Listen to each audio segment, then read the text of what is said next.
pour aborder la démarche générale de stratégie d'entreprise, nous allons nous centrer maintenant sur le premier pilier, à savoir, l'analyse interne. Celle dans laquelle nous allons chercher à identifier les forces et les faiblesses de l'entreprise et ses compétences distinctives. Ce qu'elle sait bien faire et que personne d'autre ou peu d'autres concurrents savent faire. L'analyse interne en matière de stratégie dans une PME consiste à traiter principalement 4 points. Tout d'abord, la chaîne de valeur et la détermination de ses domaines d'activité. Ensuite, l'identification de ses savoir-faire distinctifs. Puis son champ potentiel d'activité. Et enfin, les atouts et handicaps, ou bien forces et faiblesses. Ensuite, il est très important de les hiérarchiser. Car, le plus important, évidemment, a plus de poids que le 5e ou le 6e atout, par exemple. Tout d'abord, la chaîne de valeur de l'entreprise. Il s'agit d'identifier les différentes étapes de création de la valeur ajoutée.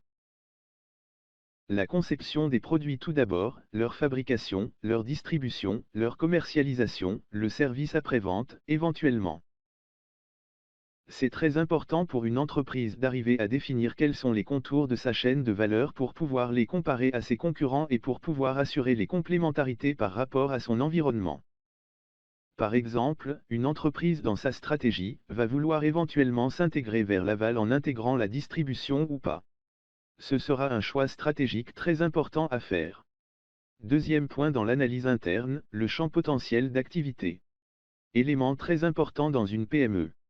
Il se définit comme l'intersection entre le pouvoir-faire de l'entreprise, son pouvoir-faire financier, ce qu'elle peut investir, son pouvoir-faire humain, ses compétences et surtout le vouloir-faire des dirigeants.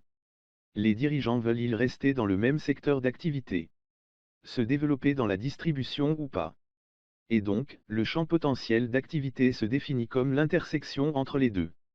La marge de manœuvre stratégique de l'entreprise va être l'écart entre ses activités actuelles et son champ potentiel d'activité. Plus il y aura de la place entre ce que fait l'entreprise aujourd'hui et son champ potentiel, bien plus, elle aura une marge de manœuvre stratégique qui sera grande. Plus cette place sera réduite et moins sa marge de manœuvre stratégique sera grande. Après plusieurs dizaines de missions en PME, nous pouvons établir une sorte de hit-parade des atouts et des handicaps dans les PME comparées aux entreprises de plus grande taille. Du côté des atouts des PME.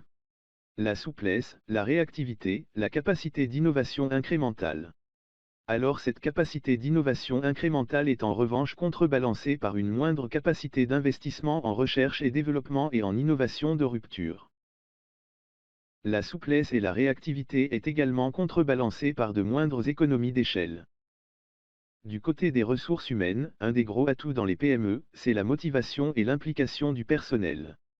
En revanche, un handicap comparé aux grandes entreprises, c'est en général un niveau de qualification plus faible du personnel dans les PME, tout au moins dans les PME traditionnelles. Car dans les PME de style start-up, c'est bien évidemment pas le cas.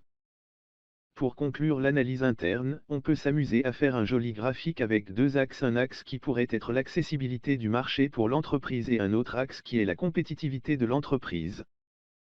Et donc, on peut classer les activités de l'entreprise selon ces deux axes.